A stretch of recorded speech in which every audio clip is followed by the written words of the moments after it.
Assalamu alaikum wa rahmatullah. Au cours du Ramadan, nous n'avons pas d'autres émissions sauf ce programme, c'est-à-dire le Dars et la récitation du Saint-Coran. Mais durant cette période, nous avons reçu les émissions de l'extérieur, nous avons reçu des émissions de Qadian, nous avons aussi reçu quelques émissions de la Nigérie. Donc, nous espérons qu'après le Ramadan, nous aurons d'autres émissions. Et les autres diamants aussi doivent nous envoyer leurs cassettes et ils ne doivent pas nous laisser sur notre faim. Jusqu'à présent, nous utilisons les anciennes émissions et les anciennes cassettes, mais maintenant nous avons besoin de nouvelles émissions.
Hier, j'ai presque complété le dernier verset.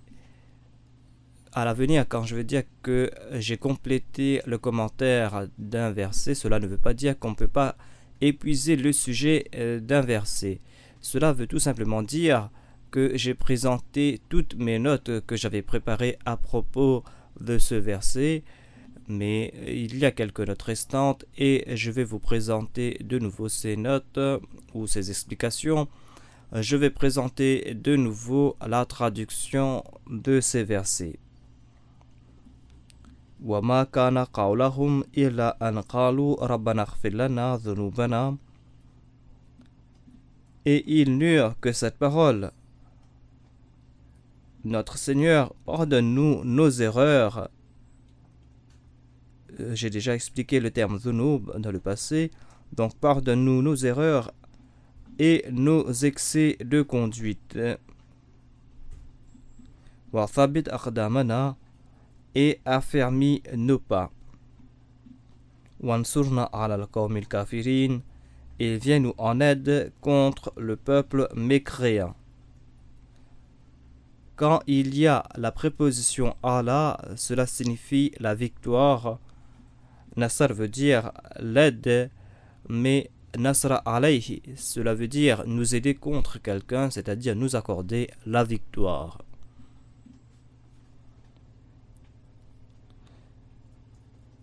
Donc, je n'ai pas présenté d'explication à propos du terme qadam. Qadam signifie le pied. Et il y a aussi d'autres significations. On peut dire un pas, deux pas ou un pied, deux pieds. Il y a d'autres sujets qui sont liés avec le terme qadam et ses dérivés.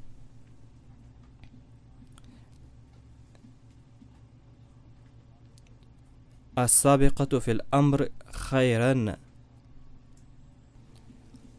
Cela signifie atteindre la perfection dans un domaine quelconque. Voilà ce que signifie as-sabiqa. Donc, le terme qadam est utilisé pour la perfection et le terme qadam est utilisé aussi pour les honorables. pour ceux qui sont honorés. Je vais expliquer cela après.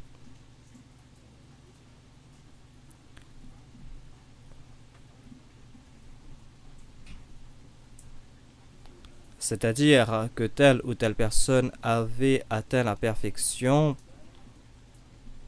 Si par exemple il avait atteint l'apogée de la vérité, on dit al-qadam sidq, c'est-à-dire il a fait les pas dans la vérité. Mais le terme qadam est utilisé pour le contraire aussi, c'est-à-dire qu'il a atteint l'apogée même du mal.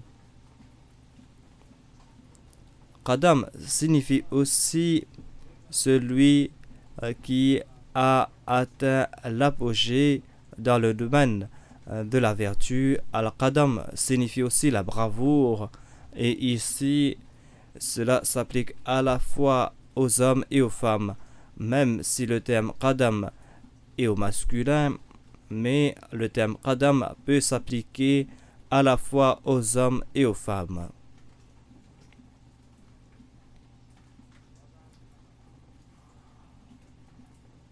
Cela signifie qu'il a fait le premier pas, c'est-à-dire qu'il a choisi de faire cette tâche ou d'accomplir cette tâche, ou qu'il a débuté quelque chose, faire le premier pas donc. À ce propos, le Muslim Maud radiyallahu et un autre exégète a mentionné ce fait, et ils ont dit que ce verset est lié avec le verset précédent. Dans le précédent verset, l'on trouvait mention de 3 faiblesses. Ces personnes qui étaient faibles face à l'ennemi, ces personnes qui ont été humiliées face à l'ennemi. Mais il est dit que les croyants ne sont pas victimes de ces faiblesses. Après cela, l'on trouve mention de cette prière. Donc, quelles sont ces 3 faiblesses qui ont été mentionnées? Et quand nous comparons ces 3 faiblesses avec ce verset qui concerne cette prière,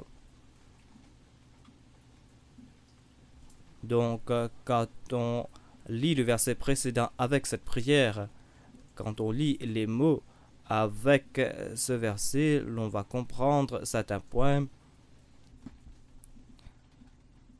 c'est-à-dire l'ordre des choses mentionnées dans le verset précédent s'applique à l'ordre des choses mentionnées dans le verset suivant. Le Saint-Coran conseille donc à les croyants en disant Wala tahinu wala tahzanu wa antum awlana.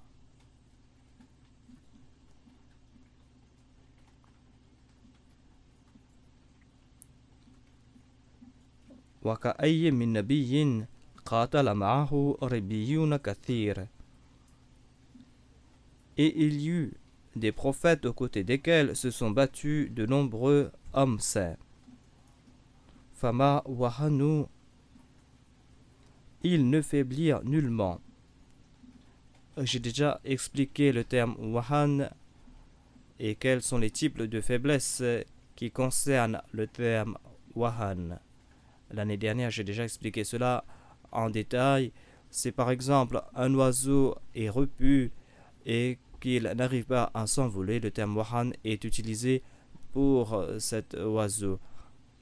Donc le terme wahan a des sens très larges. Cela signifie que les croyants ne sont pas faibles de l'intérieur.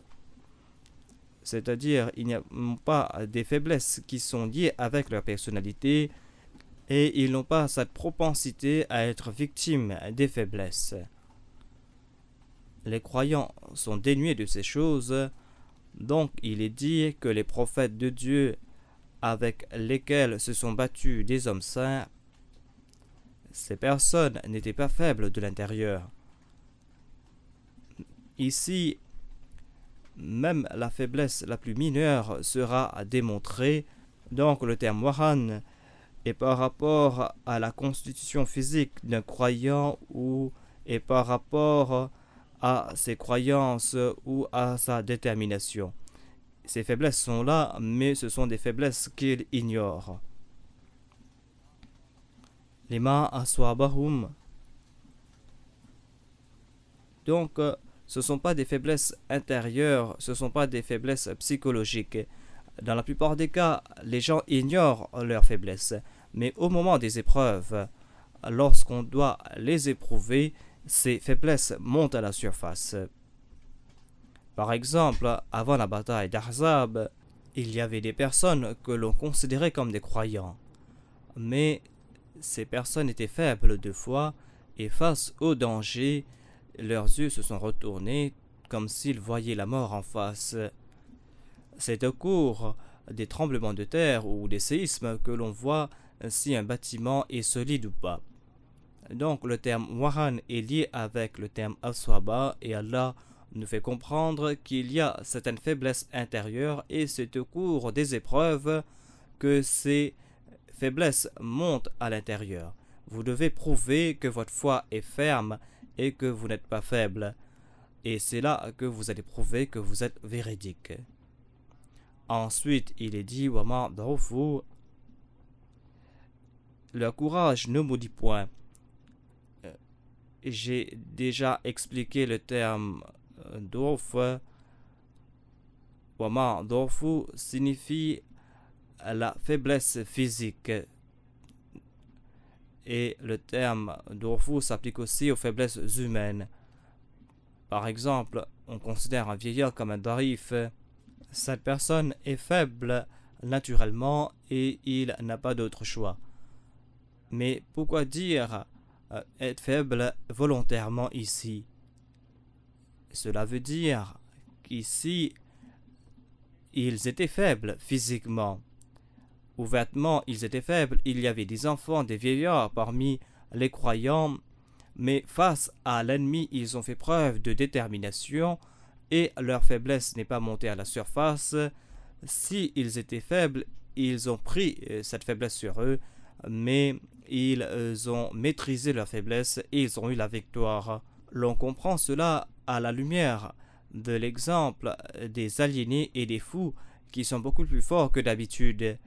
Même si d'ordinaire ils sont faibles, mais ceux qui s'occupent de ces personnes savent que même le plus faible parmi les fous peut maîtriser d'autres personnes. Cela veut dire que tout comme l'homme possède certaines faiblesses intérieures, Dieu a octroyé des forces intérieures à tout être humain. Et puisque ces personnes ignorent ces capacités, c'est pour cette raison qu'ils n'arrivent pas à en profiter. Mais s'ils ont la détermination, et cela concerne aussi la certitude, cela ne concerne pas l'intelligence, car s'ils réfléchissent, ils vont dire que moi je suis tout faible, moi je ne peux soulever tel ou tel poids, tout comme certaines personnes cherchent des prétextes pour le ramadan. Mais si vous avez la certitude et si vous avez la foi, alors vous allez pouvoir maîtriser ces forces intérieures. Donc, voilà la comparaison entre Wahan et Dorf. Wama Dorfu, même si apparemment ils étaient faibles, mais ils ont démontré une détermination de fer et ils possédaient une force et ils n'ont pas flanché face à l'ennemi. C'est un sujet qui concerne la psychologie et cela concerne aussi la foi. Et sans cette foi, l'on ne peut maîtriser ses forces intérieures. Wamastakanu, et ils ne cédèrent pas devant l'ennemi, ils n'ont pas baissé la tête face à l'ennemi, ils n'ont pas été humiliés devant l'ennemi.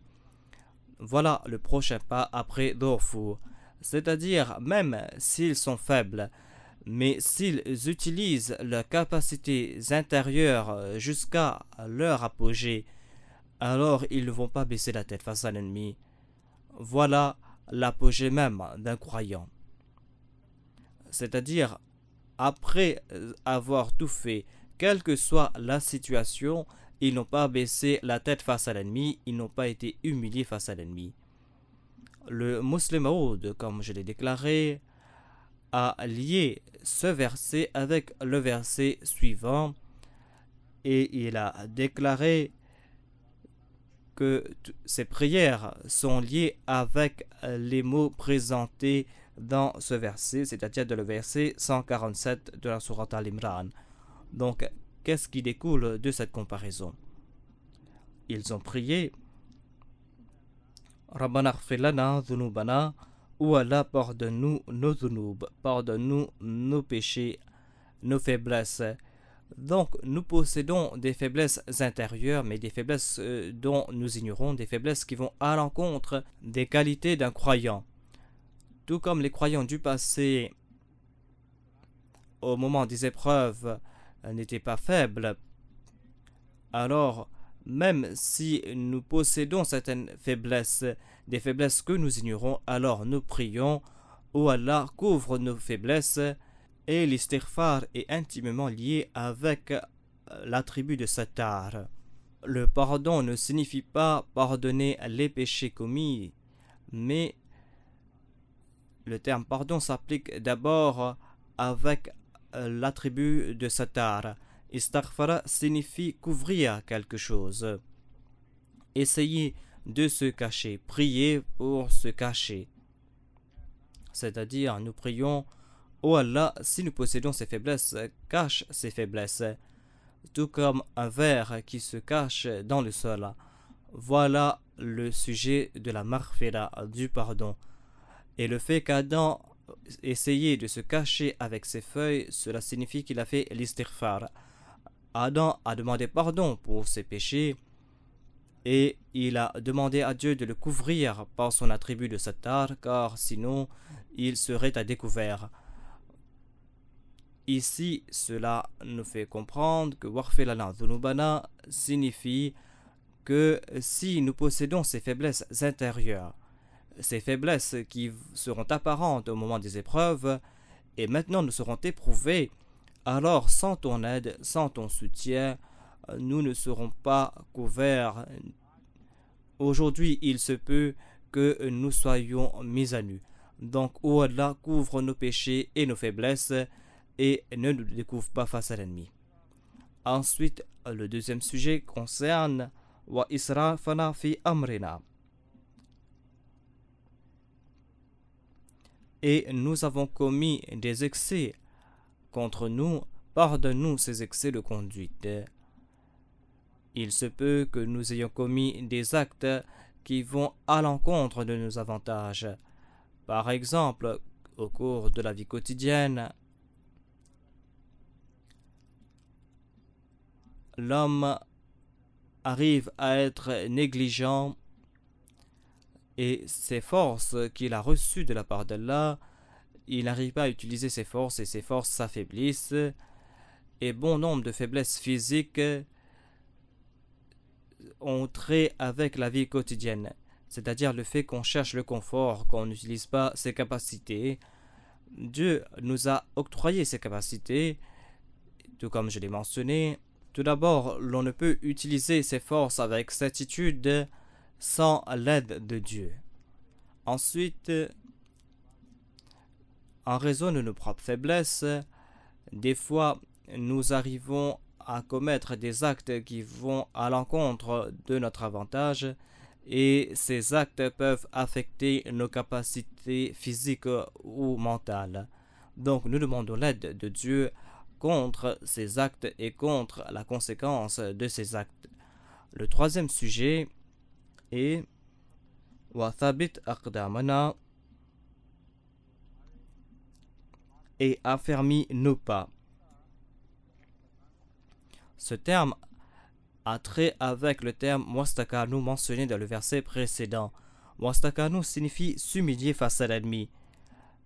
Et le Sabat et Kadam est le contraire de cet acte, c'est-à-dire que nous n'allons pas flancher face à l'ennemi, quelle que soit la situation. Et si on doit mourir, on va mourir la tête haute, mais on ne va pas mourir la tête baissée. Tout comme il est dit à propos de Tipu Sultan, il est dit que quand il était seul face à l'armée britannique, ses amis ont essayé de l'empêcher de partir. Sa réponse est écrite en lettres d'or dans l'histoire de l'Inde. Il a déclaré « Vivre comme un lion pendant une demi-heure vaut mieux que vivre 100 ans comme un chacal. Je sais que je suis seul. Je sais que nous sommes faibles, Je sais que le peuple est faible, mais je ne vais pas flancher face à l'ennemi. Si je dois mourir, je mourrai la tête haute. Donc, cela a été mentionné dans le Saint-Coran sous le terme Mastakanu, c'est-à-dire les prophètes et les saints qui se sont battus aux côtés des prophètes n'ont pas flanché face à l'ennemi. Ils ne se sont pas humiliés face à l'ennemi, mais ils étaient honorés.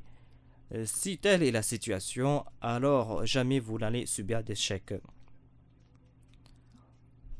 La mort de ces personnes se transforme en victoire. Après, même les historiens ennemis tirent leur chapeau à de telles personnes. Ils disent qu'il était notre ennemi, certes, mais c'était un grand général. Ensuite, il y a eu un autre général qui s'est battu jusqu'à son dernier souffle en Espagne, et en dernier lieu, il a sauté dans une rivière. Même les historiens ennemis ont honoré cette personne et ils ont préservé l'honneur de cette personne. Donc la vraie victoire est cela, c'est-à-dire que si vous mourrez dans une situation, vous devez mourir la tête haute, vous devez mourir avec honneur face à l'ennemi, vous ne devez pas flancher face à l'ennemi et vous devez démontrer votre détermination. Voilà ce que signifie la Thabat et Qadam. Thabat et Qadam signifie pas que vous ne devez pas subir des échecs. Des fois, ceux qui font preuve de détermination subissent de grandes pertes face à l'ennemi. Ils ne sont pas humiliés, mais ils sont anéantis face à l'ennemi. Mais ces personnes meurent la tête haute. Ils ne reculent pas face à l'ennemi. Voilà ce que signifie Wastakanu. Donc nous prions, accorde-nous la fermeté, affermis-nous pas ouvertement et protège notre honneur de l'intérieur et fasse que nous mourrons la tête haute. Quand vous possédez ces qualités, quand un peuple possède ces qualités, l'aide divine est la conséquence naturelle. Wansurna ala al-qawmil kafirin. Et aide-nous contre le peuple mécréant. Cette dernière clause, cette dernière prière est la conclusion logique de toutes les choses mentionnées. Si toutes les choses précédentes ont été acceptées, alors l'aide divine est la conclusion logique. Et quand la suprématie vient de la part de Dieu, quand vous avez l'aide de Dieu, c'est cela qu'on considère la suprématie et la victoire. Donc, quand j'ai déclaré « accorde-nous la victoire sur nos ennemis », apparemment le terme « nusrat » ne signifie pas le soutien, mais quand vous recevez le soutien divin, alors certainement ce soutien se transforme en victoire, en suprématie. Voilà les signes que l'on avait vus sur le visage des compagnons du saint prophète Mohammed lui au cours de la bataille de Badr. L'ennemi avait envoyé un espion pour examiner les troupes musulmanes et on lui a demandé combien de personnes y avait-il. Les Mécois, qui étaient 1000 et qui étaient en armes, écoutaient ce rapport avec condescendance et avec orgueil. Il disait que les musulmans ne possèdent rien, nous allons les anéantir après quelques heures. Mais quand cette personne avait présenté son rapport, il a déclaré qu'ils sont faibles et qu'ils ne possèdent presque rien, ils n'ont presque pas d'armes. En fin de compte, il a déclaré « Mais je dois ajouter quelque chose ici. Ces personnes auront la victoire et c'est vous qui allez subir l'échec. » Ceux qui l'écoutaient étaient tout étonnés. Ils ont déclaré qu'ils sont faibles, mais ta conclusion est illogique. L'espion a déclaré « Non, j'ai pas vu 313 personnes vivantes, mais j'ai vu 313 cadavres. » Ces personnes sont venues avec la détermination d'avoir la victoire, quelle que soit la situation. Ils sont déterminés à ne pas baisser la garde face à l'ennemi. Donc il a déclaré que l'on peut avoir la victoire sur les vivants, mais pas sur les morts. Ma conclusion est logique, c'est-à-dire qu'aujourd'hui, vous n'aurez pas la suprématie. Voilà le sujet qui est lié avec ce verset, et ce sujet a trait avec la prière. autant vous êtes faible face à l'ennemi, faible ouvertement, autant vous devez prier, et vous devez prier pour qu'Allah enlève ces trois faiblesses qui ont été mentionnées ici, et ensuite l'aide viendra de l'invisible. Avant de me tourner vers le verset suivant, je vais m'appesantir sur le terme qadam.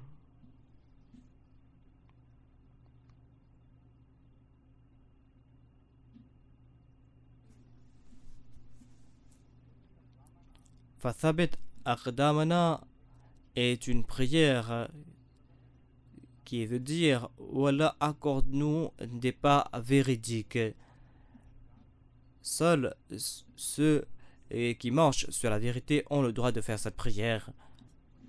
Ceux qui n'ont pas fait les premiers pas dans le domaine de la prière ne peuvent prier en ce sens et leurs prières ne seront point acceptées.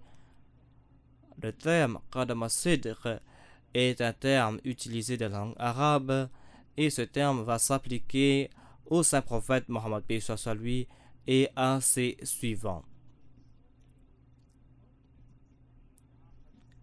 Ici, le terme qadam peut s'appliquer au chef d'un peuple, mais il y a d'autres significations que je vais vous présenter aujourd'hui. Sardar signifie le chef, celui qui est la tête, et Sayyid signifie celui qui est le plus exalté, le plus honoré. Mais que signifie qadam? Qadam, qui signifie pied, ne peut être le synonyme de la tête. En fait, qadam signifie la masse, les gens ordinaires. Si la masse adopte la vérité, si la masse fait preuve de fermeté, alors personne ne peut tenir en échec de tel peuple. Selon moi, la leçon tirée ici est que l'on doit porter plus d'attention vers la masse. Si il y a des chefs nobles, des chefs aptes parmi vous, mais vous ne devez pas vous contenter de ces chefs et vous n'avez pas la garantie de votre victoire tant que le niveau de la vérité n'est pas élevé parmi la masse, tant qu'ils ne sont pas des sidqin. Donc, si eux, ils ne sont pas véridiques, alors vous ne pourrez progresser. Le même sujet a été mentionné dans le Saint-Coran où il est dit Waj'alna lil muttaqina imama. Oh Allah, fais-nous devenir les imams des muttaqis. Et tant que nous ne sommes pas les imams des muttaqis, alors cet imama n'a aucune utilité. Nous ne sommes pas intéressés par l'imama. Si nous sommes les imams des muttaqis, alors c'est là que nous allons mériter le bien de ta part et c'est là que nous allons progresser dans ton domaine. C'est vrai que nous voulons être les imams, mais nous voulons être les imams des muttaqis. Voilà ce que signifie qadam ici. Et le qadam va honorer la tête qui est en haut. Si la masse est muttaqi, alors c'est l'imam qui sera renforcé et il marchera la tête haute. Et les excellences de l'imam sont liées avec les excellences de son peuple. Le contraire est aussi applicable. Dans certains cas, c'est à travers les excellences d'un chef que la masse possède des excellences. Le saint prophète Mohammed sallallahu alayhi wa sallam possédait des excellences et ses suivants ont profité de ces excellences. Et quand ils en ont profité, alors ces pas ont été considérés comme les qadam as-sidq. Ces pas étaient fermes, ces pas étaient ancrés dans la vérité et conséquemment l'islam n'a pas flanché, l'islam ne fut pas tenu en échec. Donc ce sujet est à double tranchant. Le Messie premier l'islam a mentionné ces faits en disant que nous sommes la meilleure des ummas car toi tu es le meilleur des prophètes. C'est quand toi tu as fait le premier pas que nous allons progresser nous. Voilà le même qadam qui a été mentionné ici. C'est la qadam de la umma. Mais c'est quand la umma a fait des progrès que l'on a compris la grandeur du saint prophète Mohammed paix soit sur lui. Et tout cela était apparent. Donc, le chef d'un peuple ne sera point honoré si ce peuple abandonne leur chef. Ces deux sujets sont liés les uns avec les autres. Regardez ce qui s'est passé dans le cas de Moïse. Son peuple lui a dit Idhab anta wa rabbuka faqatila wa inna hahuna laqa'idun. C'est-à-dire, va toi et ton Seigneur te battre, nous allons nous asseoir ici. Donc, quel est l'honneur que Moïse a reçu? Il a souffert pendant 40 ans avec eux. Donc, la Jamaat Ahmadiyya doit comprendre ce sujet, c'est-à-dire qu'ici, le terme Thabat et Qadam s'applique aux compagnons du Saint-Prophète Mohammed paix soit lui. Ici, l'on ne parle pas du Saint-Prophète Mohammed paix soit lui, car il était la personnification de la détermination. Ici, ce verset s'applique aux compagnons du Saint-Prophète Mohammed paix soit lui qui ont flanché. Voilà le sujet qui continue. Donc, si la masse est faible, alors l'imam va souffrir certainement. Le Messie premier alayhi salam a présenté ses espoirs concernant sa Jamaat et il a déclaré que je vois le monde entier sous mes pas de la vérité. Sous ses pas de la vérité. Il a vu le monde sous ses pas de la vérité. Cela signifie que cette suprématie sera la suprématie de la vérité et ce ne sera pas une suprématie externe seulement, car de telles suprématies n'ont point d'importance. Et nous aurons cette suprématie quand tous les membres de la Jamaat vont marcher sur ses pas et quand la masse va posséder la taqwa. C'est là que vous allez voir les victoires de la Jamaat Ahmadiyya.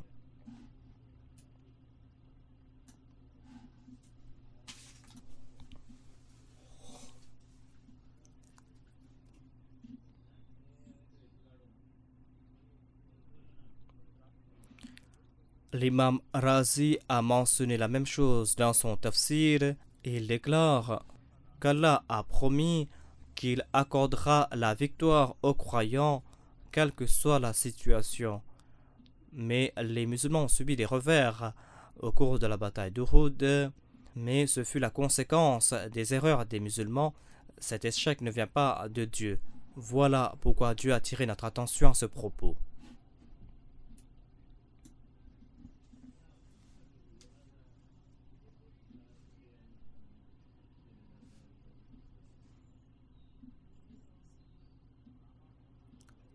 Alama Muhammad bin Yusuf, dans son tafsir Al-Bahr al-Muhit, a lié le premier verset avec les 3 points mentionnés de la prière, tout comme le Muslim Maoud l'a fait.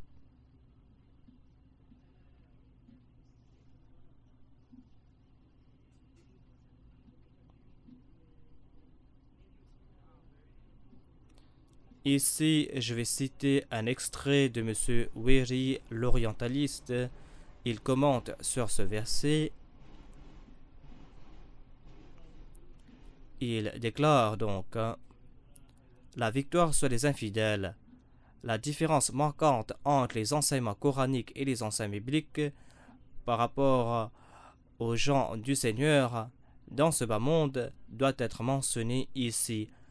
Partout, le Saint-Coran enseigne que même s'ils ont subi des épreuves, et si les musulmans ont subi des épreuves, mais en fin de compte, ils ont eu la victoire sur les infidèles du monde. Les chrétiens savent que ce concept est très éloigné des enseignements bibliques. La victoire finale est certaine, mais elle sera sur la croix, entouré par les instruments de la torture et de la mort. Ces commentaires nous font comprendre qu'il a compris la véracité de ce verset et comment il est en train de fulminer de l'intérieur. Il est en train de se demander pourquoi le saint prophète a-t-il eu la victoire suite à ses promesses. Pourquoi, en fin de compte, c'est le saint prophète Mohammed paix soit lui a eu la suprématie. C'est vrai qu'il a subi certains revers, mais il est en train de trouver que ces choses ont été accomplies et que c'est le saint prophète et les croyants qui ont eu la victoire en fin de compte. L'on voit ici sa complexe d'infériorité et il est en train de consoler les chrétiens en disant que nos concepts sont différents des concepts des musulmans. Notre concept à nous est supérieur face à leur concept. Ils croient que face à l'ennemi, ils auront la victoire finale, et ce sera là les signes de la gloire divine. Nous, les chrétiens, nous présentons la victoire biblique, et c'est le fait de monter sur la croix, de mourir sur la croix, et le fait de subir des exactions, tout comme les chrétiens ont subi des exactions. Voilà la déclaration de M. Weri. Si l'on accepte ces faits, il est évident qu'on ne peut comparer ce concept face au concept islamique. Si vous avez le moins de bon sens, vous n'allez pas présenter le concept aussi sot, car le Saint-Coran présente le martyre comme une grande victoire. Le Saint-Coran ne déclare pas que la victoire des croyants sera basée sur la suprématie. Il y avait des martyrs qui déclaraient « Fustu birabbil Kaaba », c'est-à-dire « j'ai vu la victoire au nom du Seigneur de la Kaaba ». Tous les martyrs ont déclaré presque la même chose. À l'époque du Saint-Prophète Mohammed, paix soit lui, tous ces martyrs ont reçu de grandes victoires. Donc ce concept est tout à fait faux, comme si l'islam n'accepte pas les sacrifices présentés par les chrétiens, que l'islam rejette ces sacrifices et que l'islam se contente d'une victoire somme toute extérieure. L'islam présente ce fait en disant qu'en ce qui concerne les individus, toute personne qui participe dans cette djihad et qui meurt avant la victoire, cette personne a eu la victoire. Mais la fin du peuple ne sera pas mauvaise. Il est impossible que ces personnes ont fait des sacrifices pour la cause de Dieu et qu'Allah ne les accorde pas les victoires finales. Voilà le sujet qu'ils n'ont pas compris, ou peut-être qu'ils ont sciemment fermé les yeux sur ce sujet et ils sont tourmentés de l'intérieur car ils ont vu accomplir ces prophéties. Alors ils se demandent que présenter aux chrétiens, monter sur la croix, et c'est pour cette raison qu'il a déclaré que monter sur la croix était la victoire. Voilà le point de vue chrétien face au concept coranique. Si telle était la victoire, alors que signifie la prière de Jésus-Christ, Eli Eli liman sabachthani? Oh mon Dieu, pourquoi m'accordes-tu la victoire? Enlève cette victoire de moi. Et quelle était cette prière où il avait dit oh Allah, enlève-moi cette coupe amère. Donc Dieu le pousse vers la victoire et Dieu déclare que c'est là la victoire, mais le Messie est en train de déclarer oh mon Seigneur, oh mon Père dans les cieux, ne m'accorde pas cette victoire, accorde-moi l'échec et enlève-moi cette victoire. Ce sont des ignorants qui ne comprennent rien du Saint-Coran ou de leurs propres ouvrages. Ces personnes ne comprennent rien de ce que était leur imam ou de ce qu'ils voulaient, mais ils fulminent de l'intérieur et ils cherchent des opportunités pour s'attaquer à l'islam.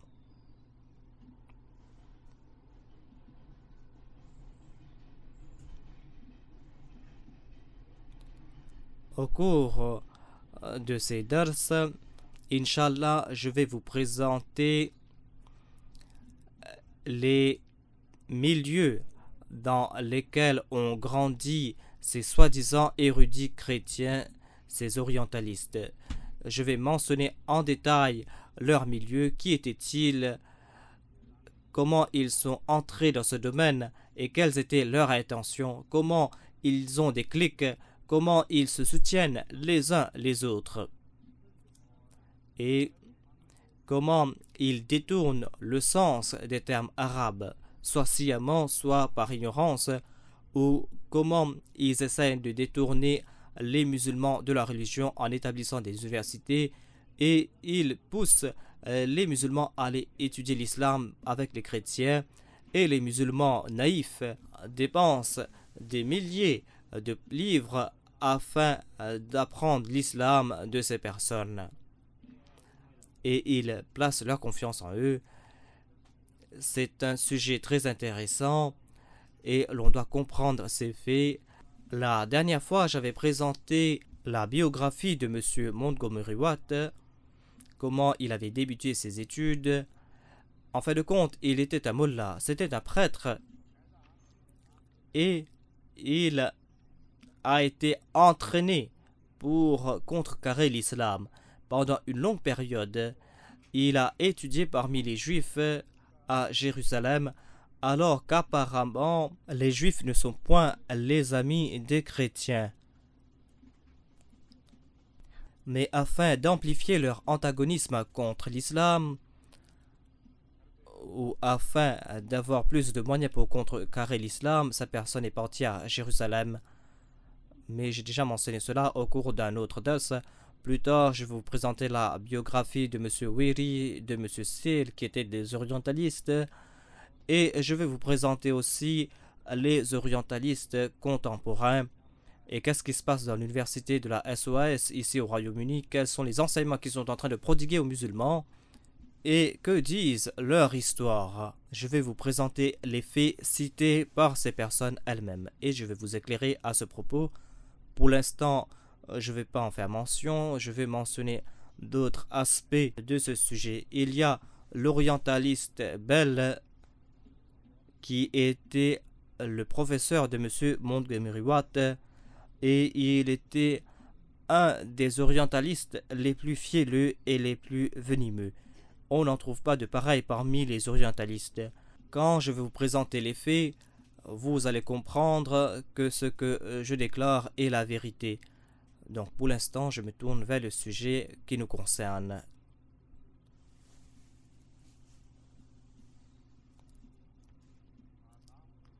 فَآتَاهُمُ اللَّهُ ثَوَابُ الدُّنْيَا وَحُسْنُ ثَوَابُ الْآخِرَةِ وَاللَّهُ يُحِبُّ الْمُحْسِنِينَ. Allah a accordé la victoire ou la récompense d'ici-bas à ces personnes qui ont été mentionnées. وَحُسْنَ ثَوَابُ الْآخِرَةِ, et il les a donné une excellente récompense dans le delà. وَاللَّهُ يُحِبُّ الْمُحْسِنِينَ, et Allah aime ceux qui font le bien. Ou Allah aime ceux qui font le bien. C'était le verset donc 149 de la sourate Al-Imran. Que signifie le terme ahsana?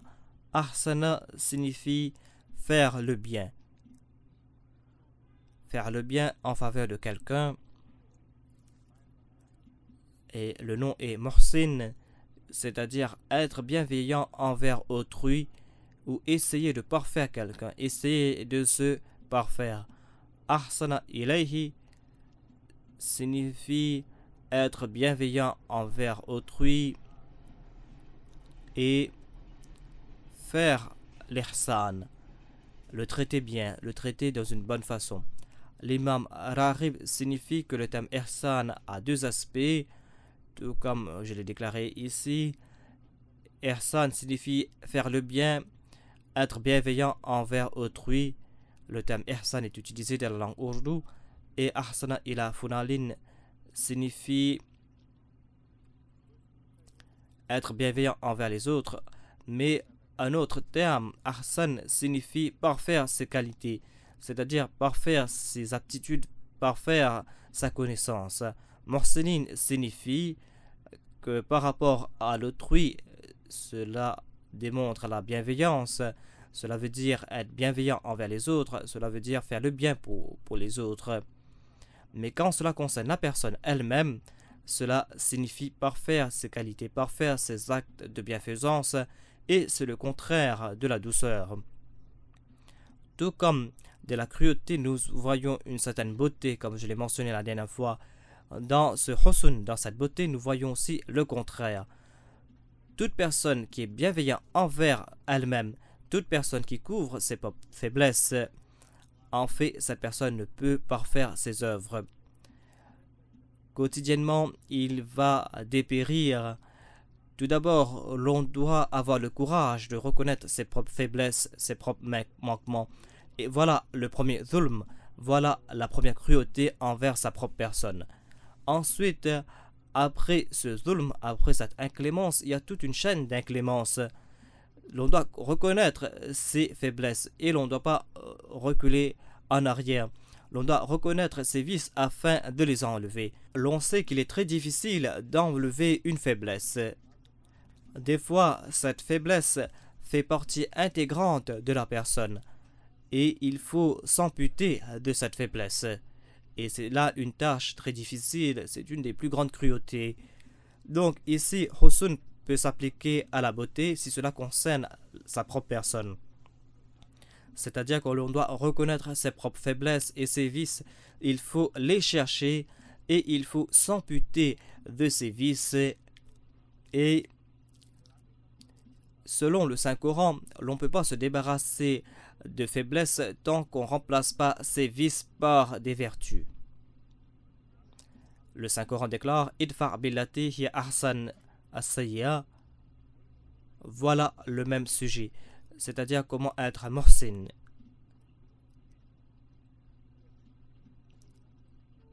Les choses belles sont les choses qui vont vous aider à vous débarrasser de vos vices. Et l'on est poussé à adopter les vertus et les bonnes qualités. Il est dit que vous ne pouvez parachever vos actes tant que tout d'abord vous ne vous êtes pas débarrassé de vos vices et tant que vous n'avez pas été subjugué par une beauté quelconque, par une vertu quelconque. C'est quand vous avez été subjugué par ces vertus, c'est là que vous allez voir votre propre personne. Sinon, vous n'allez pas voir votre propre personne. Ensuite, avec l'aide de cette vertu, vous devez vous débarrasser de vos vices et vous devez remplacer ces vices par ces vertus. Si un pauvre ne possède pas de moquette, il ne va pas jeter les tapis qu'il a chez lui. Il va déclarer non, laissez ce tapis ici, nous aimons ce tapis. Mais s'il possède des moquettes, alors il ne va pas garder des vieux tapis chez lui. Voilà le point psychologique que le Saint-Coran a mentionné. Voilà comment se débarrasser de ses vices. C'est-à-dire tout d'abord regarder ses vertus. Si ces vertus vous ont subjugué et si vous êtes amoureux de ces vertus, alors ce sera très facile de se débarrasser de ces vices.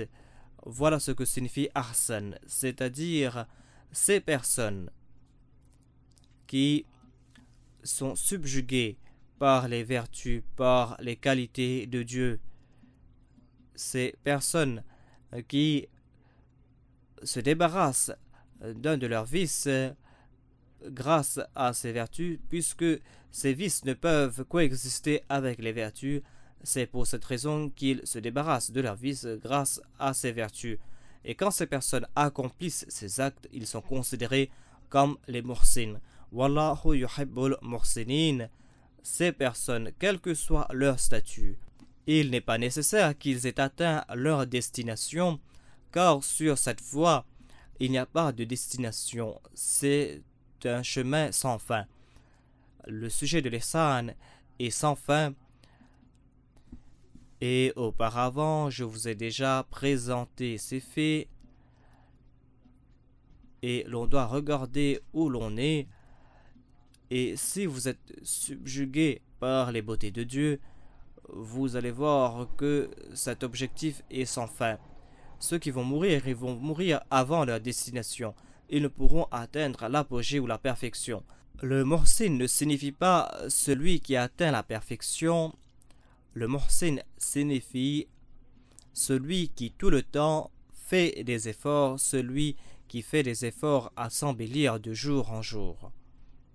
Donc quand ils décèdent, aux yeux d'Allah, ils seront des muhsins. Regardez comment ce verset est lié avec le verset précédent et regardez comment ce verset rejette les allégations lancées contre les croyants au jour de la bataille d'Uhud. Il est dit que certains ont flanché, oui, mais leur état a été présenté par ce verset. Ils ont prié et ils se sont débarrassés de leurs faiblesses et l'on trouve leur état de cœur quand Allah déclare qu'il les a pardonnés.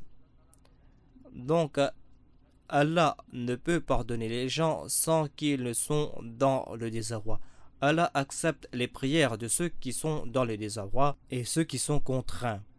Donc, l'on comprend que s'ils ont flanché, ils ont flanché alors qu'ils étaient dans la détresse, car ils étaient contraints. Ils demandaient à Dieu de les aider afin qu'ils puissent se départir de la faiblesse.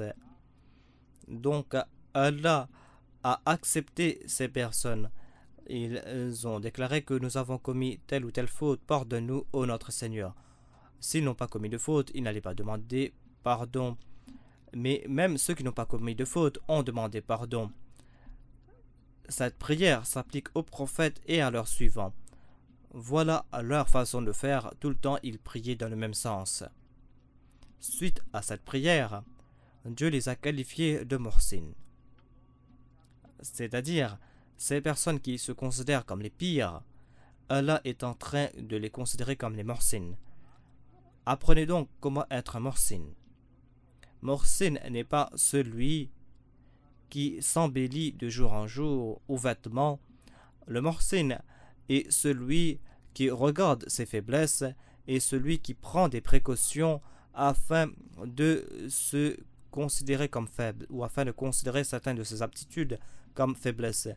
L'on dit par précaution car en fait ces états intérieurs que nous ne considérons pas comme la faiblesse aujourd'hui, le lendemain ou demain, nous allons considérer ces états comme des faiblesses. Car aujourd'hui, avec la conscience que nous avons, nous ne considérons pas certains faits comme des faiblesses. Par exemple, si quelqu'un naît ou grandit dans une société infâme, quand leurs parents vont les expliquer quelle est la vérité, ils vont dire non, ce n'est pas une faiblesse, ce n'est pas là un défaut, c'est quelque chose de bien, c'est quelque chose de louable. Donc, ils n'ont pas compris cela. Ils ne sont pas donc des Muhsin. Ils ne considèrent pas ces faits comme des faiblesses. Après, ils vont reconnaître ces faiblesses. Il y a bon nombre de personnes que je connais, ces personnes qui ont commis des faiblesses.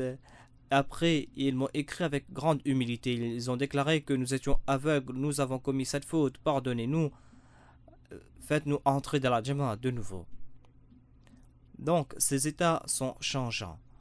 C'est pour cette raison que tout être humain doit comprendre ses faiblesses et cela a trait à son degré de conscience.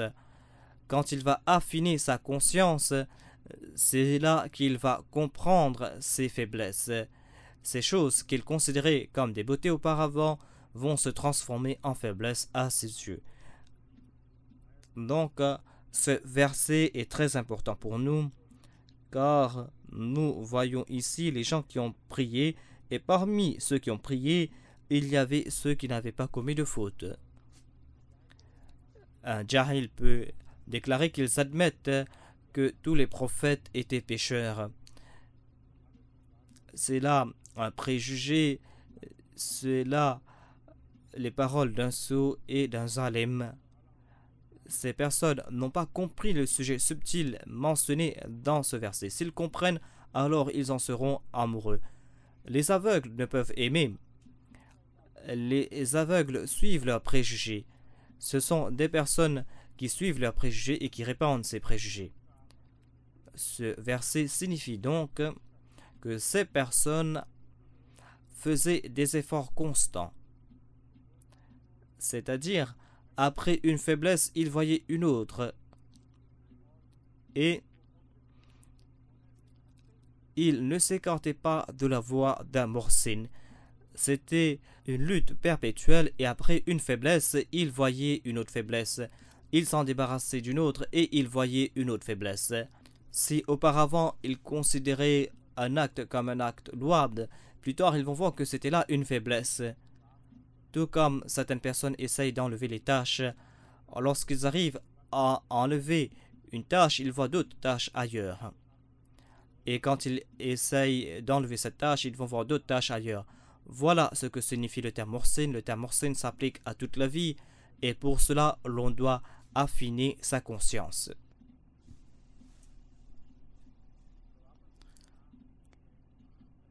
Le terme Husn n'a pas été utilisé pour Thawab ad-Dunya, mais pour thawab al-akhirah. Les différents exégètes ont présenté leur explication. Par exemple, Qazi,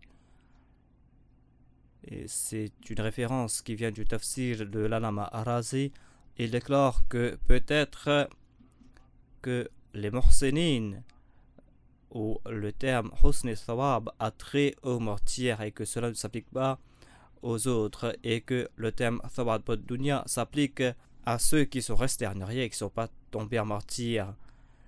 On doit rejeter ce point de vue ici, car ceux qui ne sont pas tombés en martyr, quelle était leur faute? Pourquoi est-ce qu'ils vont recevoir les récompenses de ce bas monde uniquement, et pourquoi est-ce qu'ils seront privés de ces récompenses de l'au-delà? En fait, c'est une indication des progrès sans fin, c'est-à-dire que toute récompense va s'embellir à l'avenir. Husna thawab al-akhirah signifie que, tout comme en s'adressant au saint prophète Mohammed, paix soit sur lui, il est dit walal akhiratu khairul laka minal ula. Quand l'akhirah sera meilleure, alors certainement l'on va considérer l'akhirah comme plus belle. Voilà le sujet mentionné ici. C'est-à-dire ceux qui seront récompensés ici-bas seront récompensés davantage à l'avenir. Leurs récompenses seront meilleures à l'avenir. Comprenez ce sujet et vous allez comprendre le terme muhsinin et comment ces deux termes s'appliquent l'un vers l'autre. Un muhsin est celui qui à chaque instant progresse, celui qui à chaque instant embellit ses actions.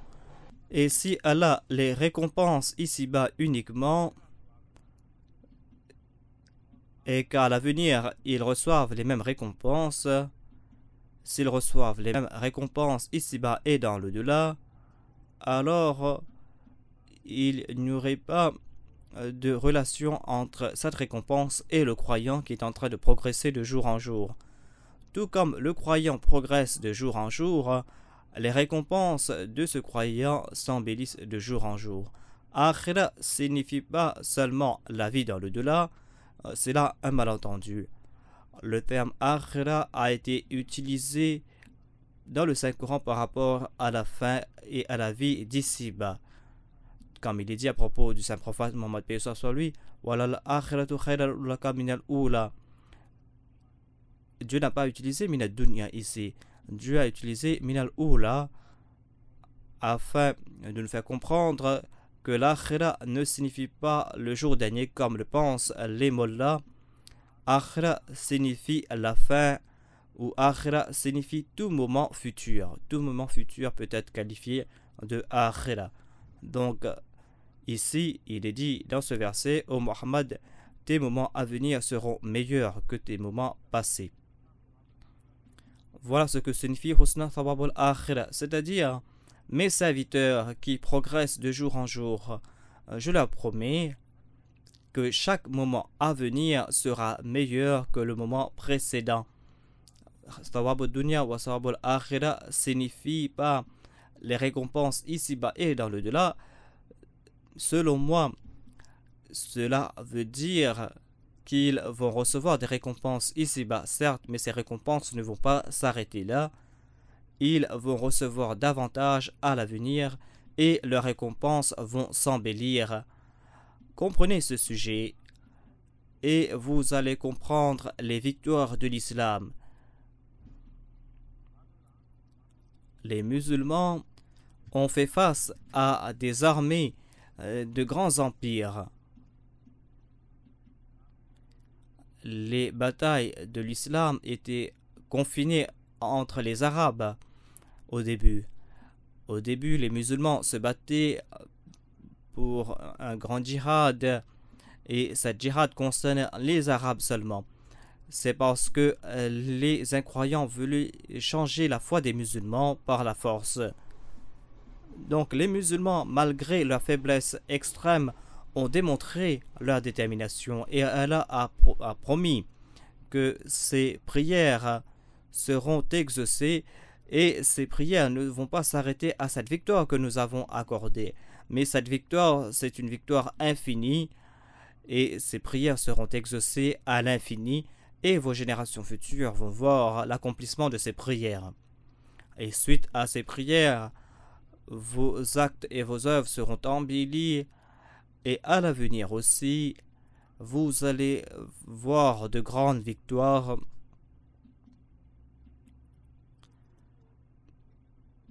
Quand l'on voit ce sujet, l'on comprend comment les musulmans ont eu la victoire face à l'empire iranien. Les musulmans avaient présenté dans certains cas 20 000 musulmans face à 600 ou 700 000 soldats ennemis. Il y avait des cas où les généraux musulmans avaient envoyé 7 cavaliers face à 7000 soldats ennemis. Et c'était des grands cavaliers qu'ils avaient choisis. Conséquemment, ils se battaient du matin jusqu'au soir, et là où ils étaient, il y avait des piles de cadavres. Mais personne n'a pu les atteindre, où il y avait très peu de ces personnes qui ont été blessées ou tuées. Il y a eu peu parmi ces soldats musulmans qui sont tombés en martyrs, la plupart d'entre eux sont retournés sains et saufs. Les troupes ennemies étaient saisies d'effroi face à cette situation, et quand on avait lancé les batailles, ce sont ces souvenirs qui avaient subjugué les troupes ennemies, et c'est pour cette raison que les troupes ennemies, en dépit de leur grand nombre, ont subi des échecs. Voilà ce que signifie Husna Sawab al-Akhirah. Cela ne concerne pas les autres, mais cela concerne les prières du Saint-Prophète Mohammed lui et ses compagnons. Donc cette prière de Husna Akhirah ne concerne pas uniquement les récompenses de l'au-delà, mais cela concerne les récompenses d'ici-bas aussi. Ces deux points dépendent l'un de l'autre.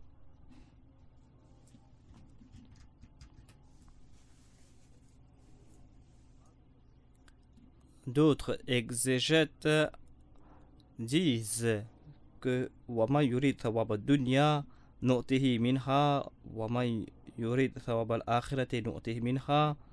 Ils n'ont pas compris ce sujet et ont présenté des commentaires erronés à ce propos.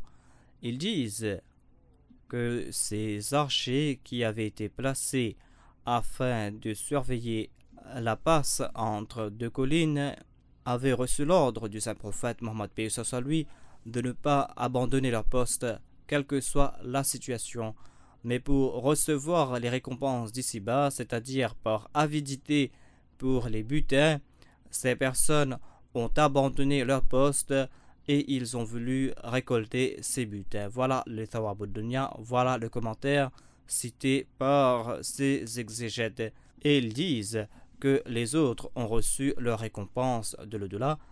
Ces commentaires sont erronés. S'ils ont pu recevoir quelque chose, on ne peut qualifier cela de thawab, de récompense. C'est là leur sottise, sinon leur naïveté. Ce ne fut pas là la récompense mentionnée ici. Les sujets mentionnés sont différents.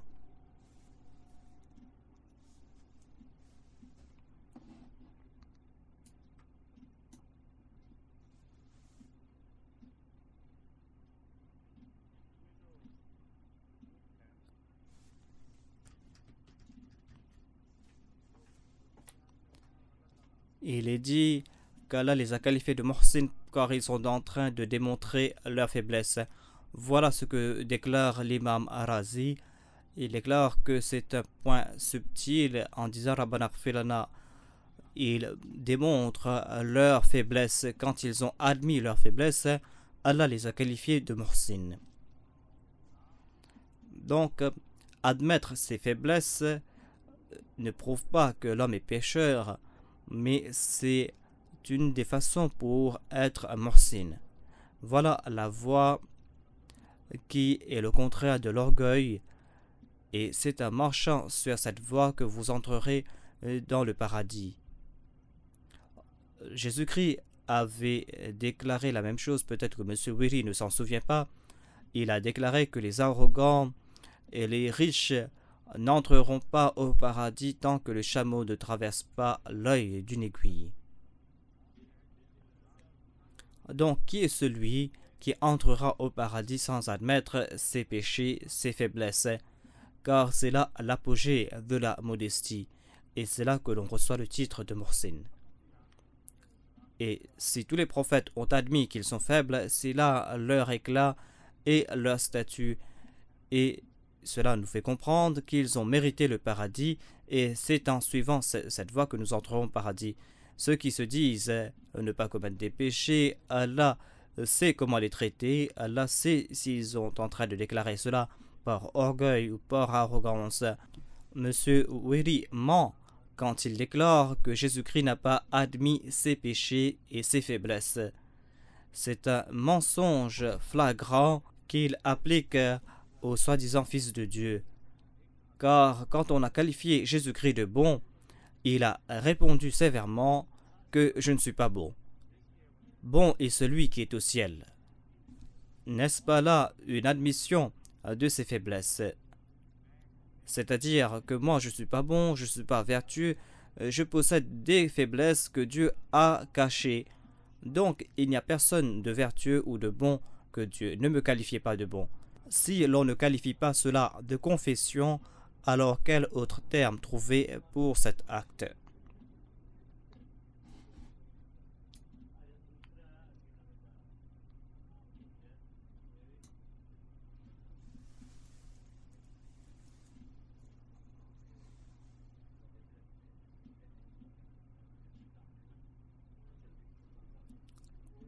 Il y a plusieurs commentaires présentés.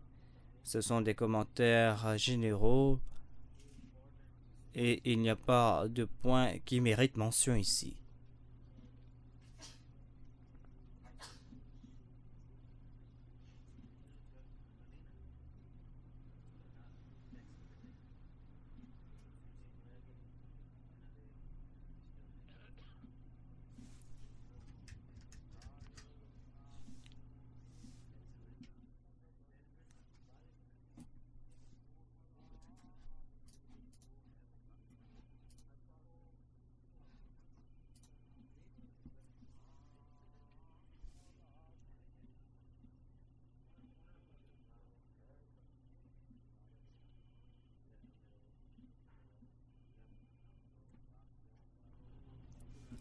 C'était les versets 150 et 151 de la sourate Al-Imran.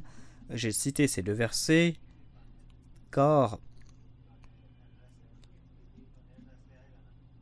c'est la conséquence des versets précédents et ces versets sont très courts. C'est pour cette raison que je vais commenter dessus.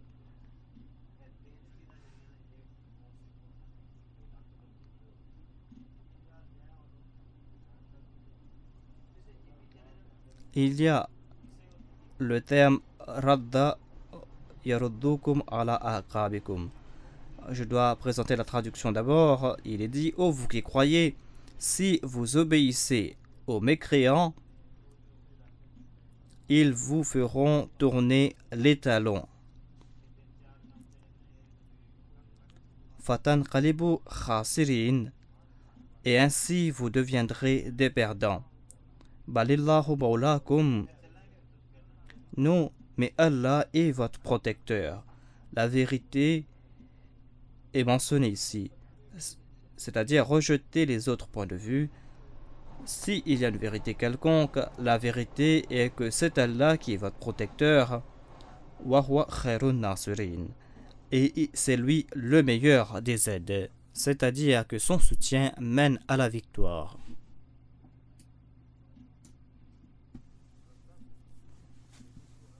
Que signifie Raddahu yaruddu mardoudan?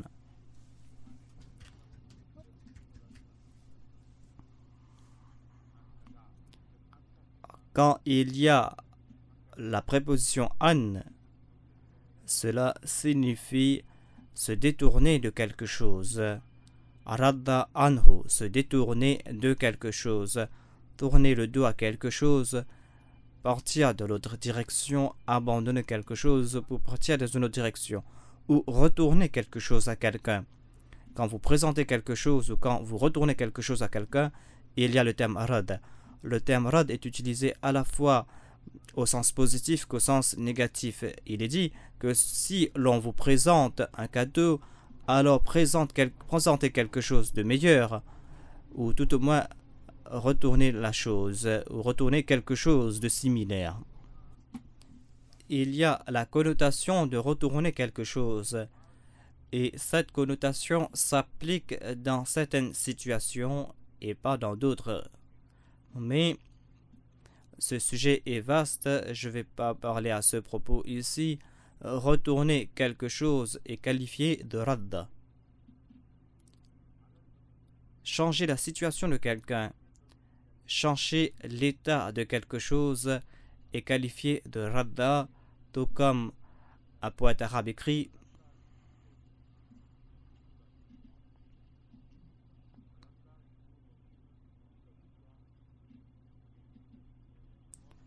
c'est-à-dire la tristesse avait blanchi les cheveux noirs de ces femmes.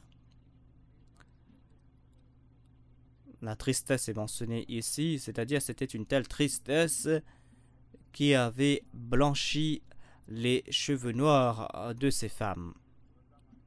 Donc radda signifie changer l'état de quelque chose, apporter un changement radical, changer du noir au blanc. Et le terme murtad est utilisé dans la même connotation. Irtadda shay'a, c'est-à-dire retourner quelque chose. Retourner quelque chose ou demander à quelqu'un de retourner ce qui nous appartient. Quand vous demandez quelque chose à quelqu'un, le terme irtadda est utilisé, c'est-à-dire retourner ma foi.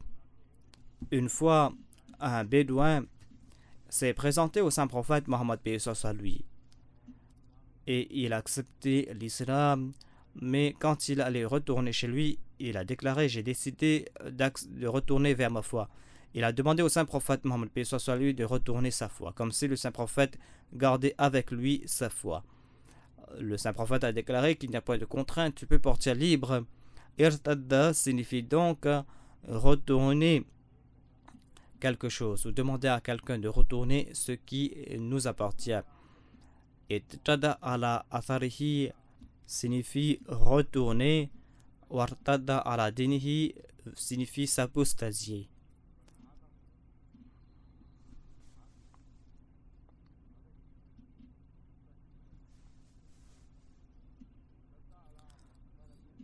Irtada ala atharatin signifie retourner sur ses pas.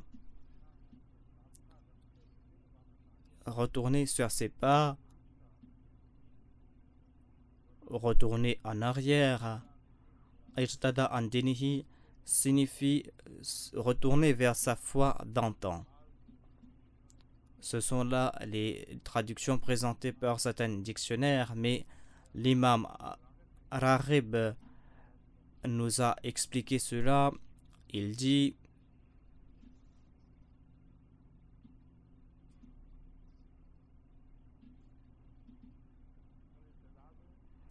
Ar-irtidad awi riddatu signifie retourner sur ses pas, retourner sur la même pas, suivre le même chemin au retour. Les significations présentées par les autres dictionnaires n'ont pas la même portée. Voilà ce que signifie le terme irtadda selon l'imam Raghib. Et c'est la seule signification acceptable. C'est-à-dire retourner sur ses pas, retourner en arrière, retourner sur la même voie. Mais cela a trait à la mécréance, c'est-à-dire retourner vers la mécréance. C'est vrai que retourner sur la même voie signifie irtadda, c'est-à-dire retourner par la même voie qu'on a suivie.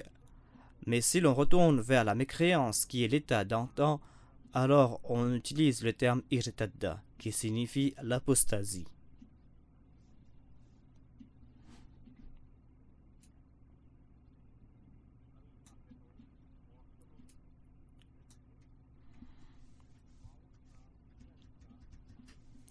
Al-Aqib signifie l'étalon.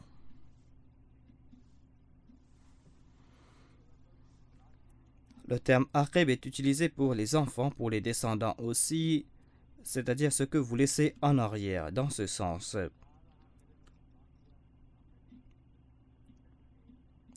Tout comme est-ce un verset coranique? L'imam Raghib cite les versets coraniques, je ne trouve pas la référence ici. En tout cas, cela signifie qu'Allah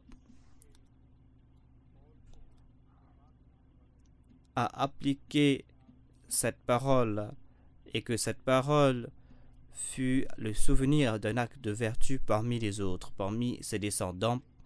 Aqib Shahri signifie la fin du mois.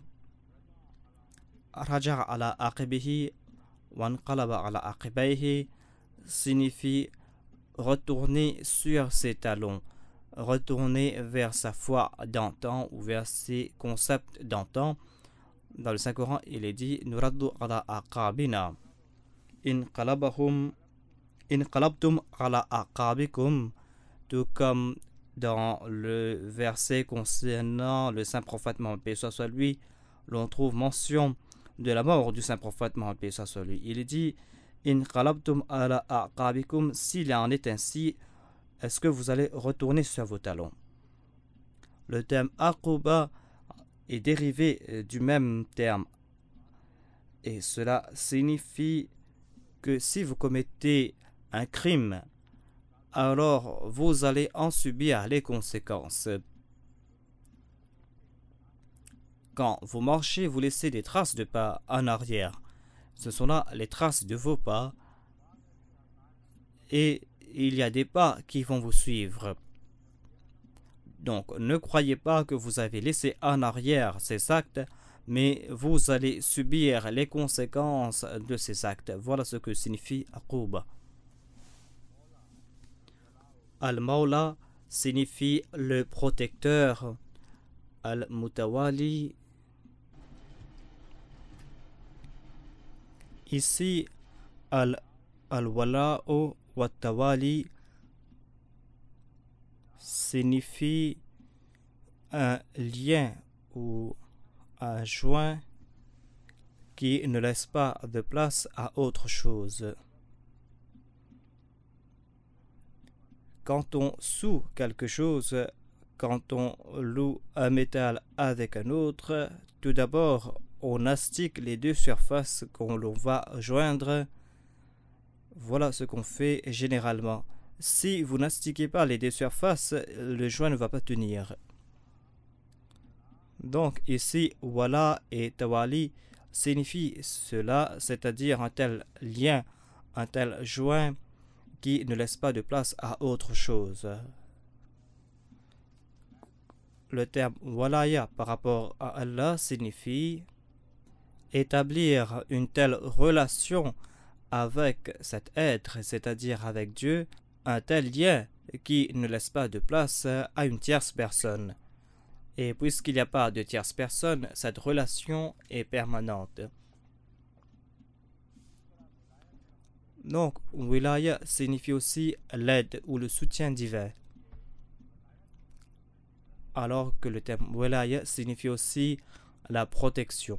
Ces deux termes, ces deux connotations sont incluses dans le terme Mawla. Quand on dit Allah est notre Mawla, cela signifie le soutien divin et cela signifie aussi la protection de Dieu. Il regarde aussi nos actes ou il nous protège des dangers.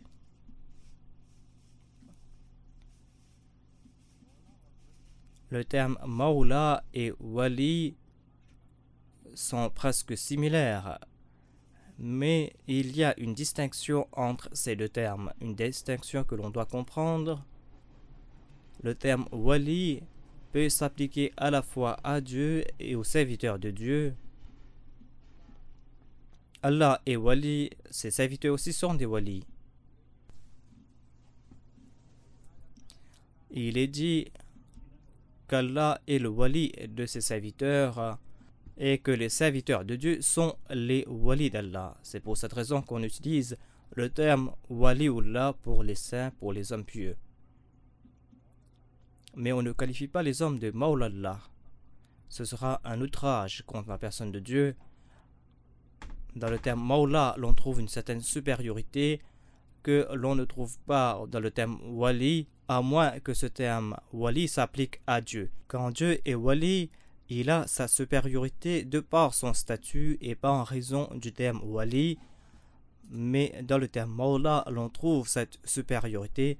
Allah est le maula de ses serviteurs, mais les hommes ne sont pas les maulas de Dieu.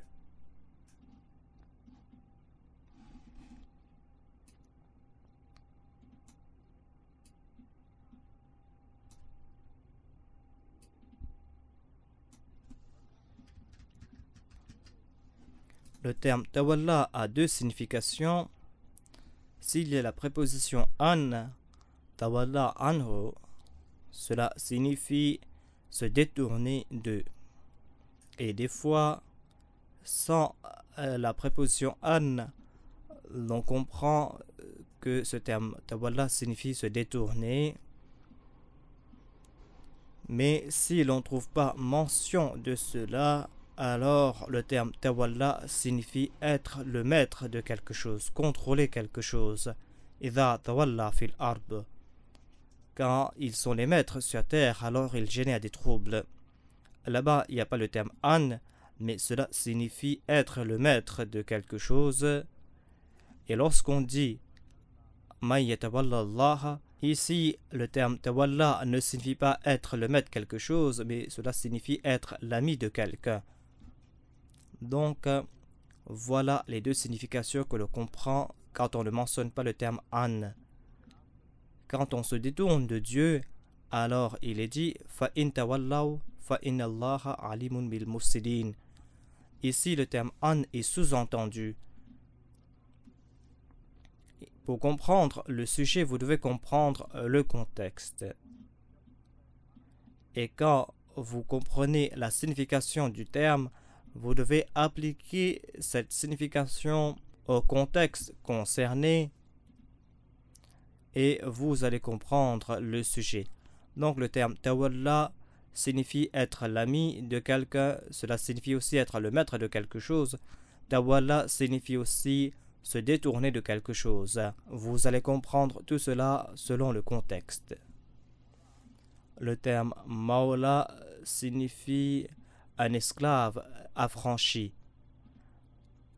Un esclave qui a été affranchi est qualifié de maula. Et le terme maula est utilisé pour les cousins. Le terme maula est utilisé pour les voisins aussi.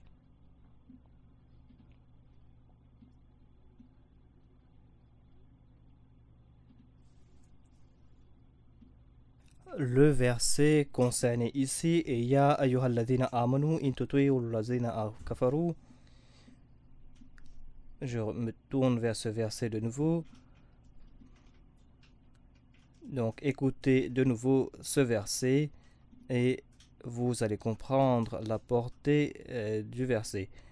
Il est dit Ya ayyuhalladhina amanu in tuti'u allazina kafaru yaruddukum ala aqabikum fatanqalibu khasirin. Ô vous qui croyez, si vous obéissez aux mécréants, yaruddukum ala aqabikum, ils vous feront tourner les talons, ils vont vous retourner vers votre situation d'antan, ils vont vous retourner vers l'ignorance. Fatanqalibu khasirin. Alors si vous retournez sur vos talons, alors certainement vous deviendrez des perdants.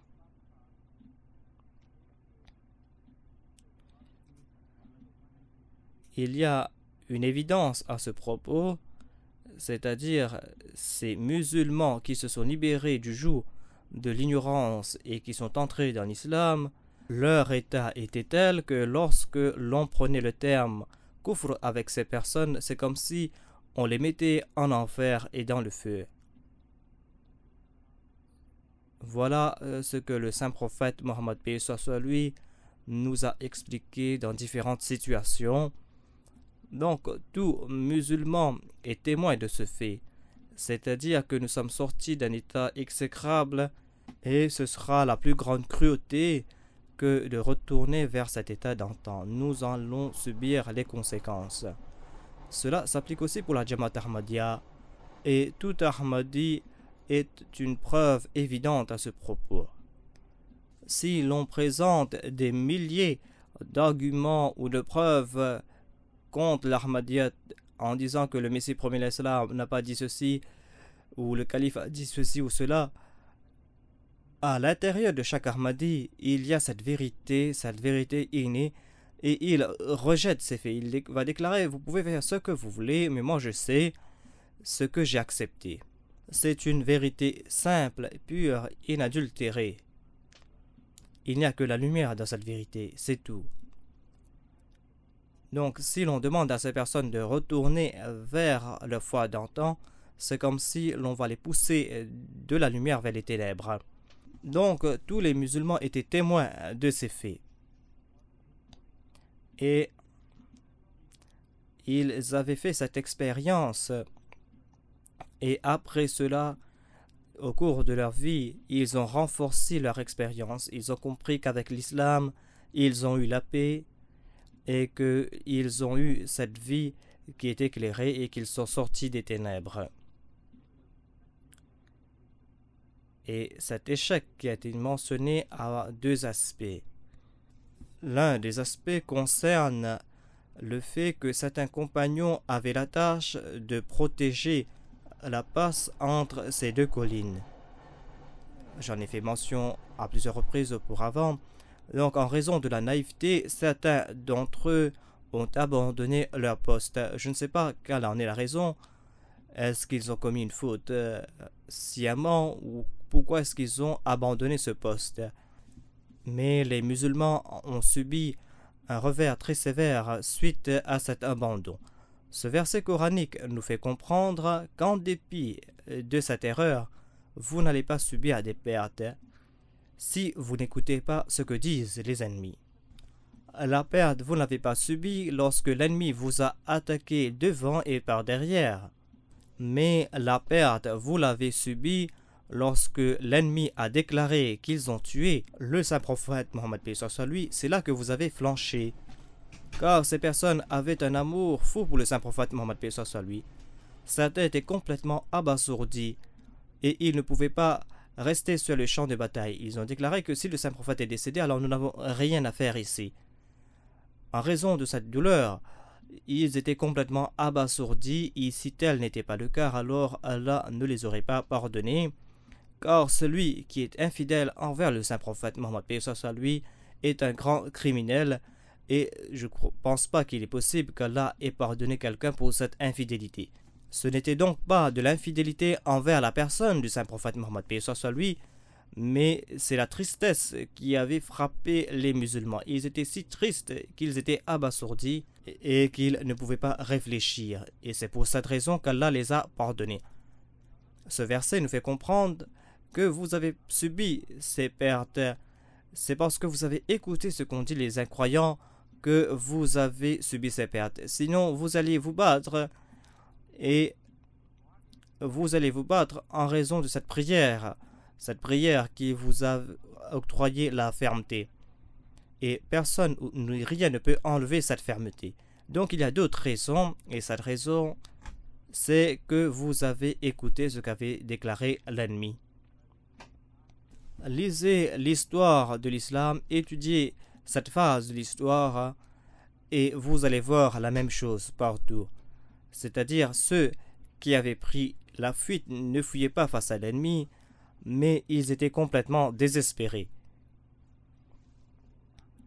Ils ne sauvaient pas pour sauver leur vie, car sinon ils auraient dû abandonner le champ de bataille au cours de la bataille même, quand la bataille faisait rage. Ils avaient participé de la bataille de Badr Et à un seul moment au cours de la bataille de Badr, ils n'avaient pas démontré de l'infidélité. Et ce verset nous fait comprendre que vous avez subi une perte du fait que vous avez écouté ce qu'avaient déclaré les mécréants. Si vous écoutez, si vous acceptez ce que disent les mécréants, alors vous allez subir des pertes. Le Musleh Maud a appliqué cette situation à l'époque actuelle et nous fait comprendre un point subtil. Il déclare que ce verset ne s'applique pas uniquement à l'époque du saint prophète Mohammed à lui, à l'époque de ces événements, mais ce verset s'applique à notre époque actuelle. Et c'est là un avertissement sévère pour les musulmans. Les musulmans sont en train de rejeter cet avertissement et ils sont en train d'en subir les conséquences. Ils écoutent ce que disent les ennemis et ils n'écoutent pas ce que disent les musulmans. Ils obéissent les ennemis de l'islam et ils désobéissent à leur religionnaire. Donc, tout ce qui s'est passé dans le monde musulman,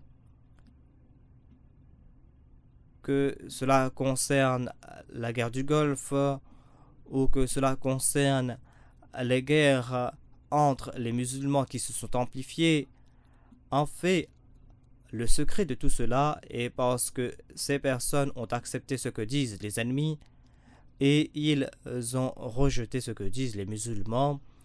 Donc, toutes ces puissances musulmanes que nous voyons, la majorité d'entre eux sont faibles parce qu'ils écoutent ce que disent les autres.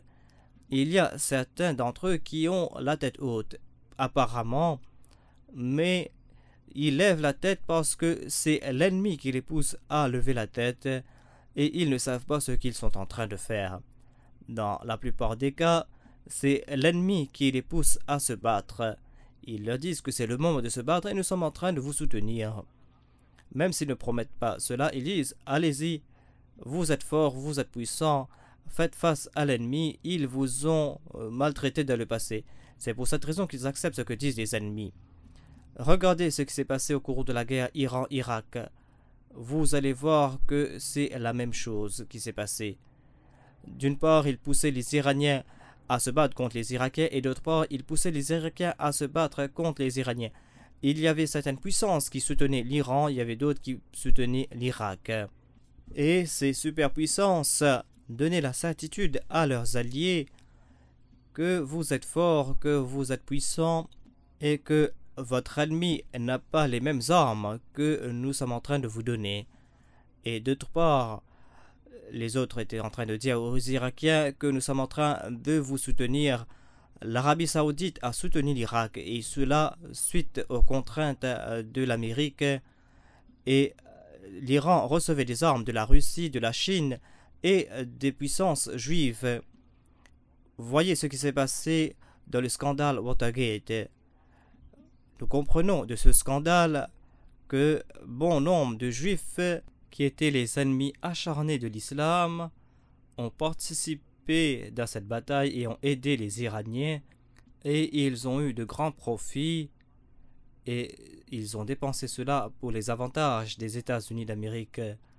Donc c'est un plan à long terme que l'on comprend en lisant l'histoire et l'on ressent une très grande douleur en lisant ces faits. Tout cela est le résultat du fait qu'ils n'ont pas mis en action ce verset. Allah déclare que vos ennemis cachent beaucoup de choses. Ils ont le cœur venimeux et fielleux. Derrière, il y a des stocks et des stocks de venin. Si vous les suivez, si vous acceptez ce qu'ils disent, alors vous allez subir perte sur perte. Mais malheureusement, ils n'écoutent pas ces faits. Toute l'histoire en est témoin. Les musulmans ont subi des pertes, mais malheureusement, ils commettent les mêmes erreurs. Et les empires musulmans ont disparu complètement. Appliquer ce verset sur l'histoire islamique, je ne vais pas aller en détail aujourd'hui et maintenant, mais toute l'histoire islamique témoigne qu'après le progrès, quand débuta la décadence, là, sur ce tournant entre le progrès et la décadence, vous allez voir que les musulmans ont accepté ce qu'ont dit les mécréants. et ce sont eux qui sont les responsables de leur propre décadence. Je suis en train de dire cela à la lumière de l'histoire. Toute l'histoire islamique prouve ces faits. C'est-à-dire qu'après avoir accepté ce qu'ont dit l'ennemi, ils ont transformé leur succès en échec. Le Saint-Coran nous a donné un très grand conseil ici. Ya ayyuhalladhina amanu in tuti'u alladhina kafaru yaruddukum ala aqabikum fatanqalibu khasirin. C'est-à-dire, si vous écoutez ces personnes, vous allez retourner sur vos talons et vous allez certainement subir des grandes pertes.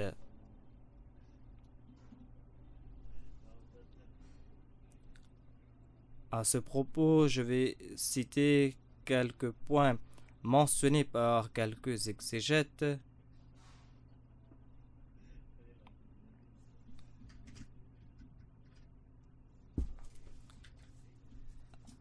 L'imam Razi présente ces mêmes faits, c'est-à-dire l'ennemi avait déclaré qu'il avait tué le saint prophète Mohammed paix soit lui.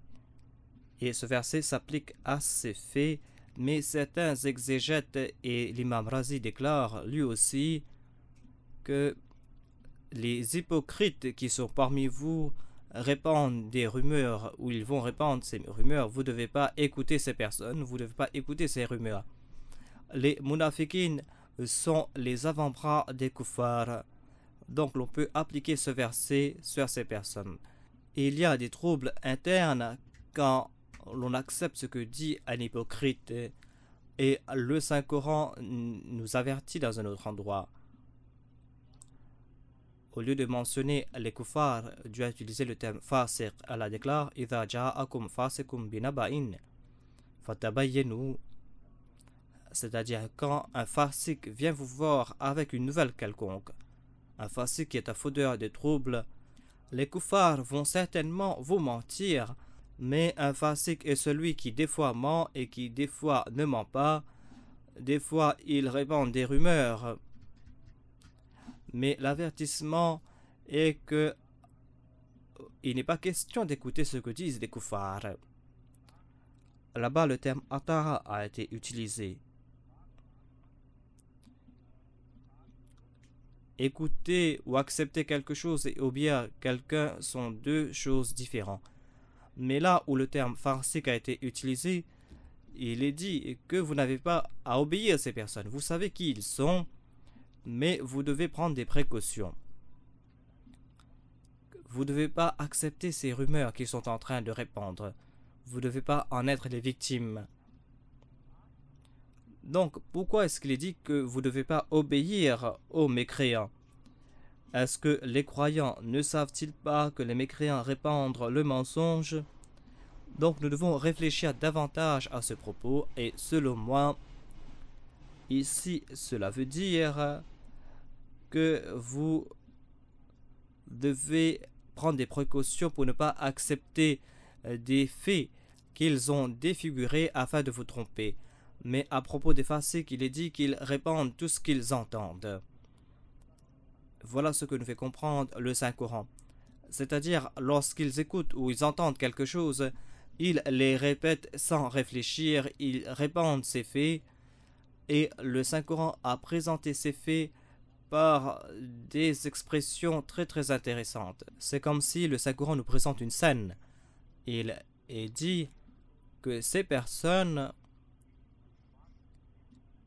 entendent ces choses, mais il n'est pas dit qu'ils entendent avec leurs oreilles et qu'ils prononcent ces paroles sans réfléchir. Il déclare qu'ils transposent ces paroles de langue en langue. C'est une expression des plus sublimes. Il n'est pas dit ici qu'ils écoutent de leurs oreilles. Tout au moins, s'ils écoutaient avec leurs oreilles, ils allaient utiliser leur esprit. Mais ces personnes qui répandent ces rumeurs transposent ces choses de langue en langue. Voilà le sujet qui a trait avec les fasiq. S'ils transposent ces paroles de langue en langue là-bas, cela veut dire qu'ils ne commettent pas des complots qu'ils ont fomentés. Quelque chose s'est passé Et par hasard, ils ont su cela sans réfléchir. Ils ne font que répéter ces choses. Ensuite, Allah déclare que dans de tels moments, vous devez en faire mention à des personnes douées d'intelligence, ceux qui vont pouvoir déduire. Transmettez-leur ces points, mentionnez-leur ces faits. Donc ici, il y a une grande leçon pour la Jamaat Ahmadiyya. Des fois, les troubles ne sont pas les résultats de complots mûrement réfléchis. Si vous savez que ces personnes sont des fauteurs de troubles, que ces personnes ont l'habitude de mentir, si vous écoutez ce qu'ils disent et que vous transmettez de l'avant ce qu'ils disent, alors vous serez victime de troubles. Sachez donc que lorsque vous entendez une parole, si vous n'arrivez pas à comprendre cette nouvelle, alors transmettez cette nouvelle à des personnes douées d'intelligence. Ce sont eux qui vont lire, qui vont comprendre ce qui s'est passé.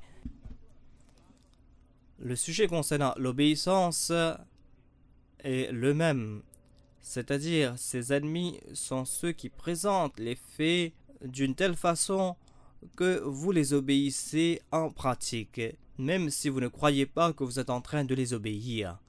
Donc Atara ne signifie pas que les musulmans ont obéi à Abu Sufyan et qu'ils ont répondu à son appel. Ici, c'est pas ce que signifie Atara. Atara ou l'obéissance signifie qu'ils ont fabriqué quelque chose et qu'ils veulent vous nuire. Votre action était-elle comme si vous étiez en train de les obéir. Ils voulaient vous briser le moral en disant que le saint prophète Mohammed paix soit sur lui est décédé. Ils voulaient vous diviser, ils voulaient vous éparpiller. Voilà ce qui s'est passé et voilà ce que signifie Atara.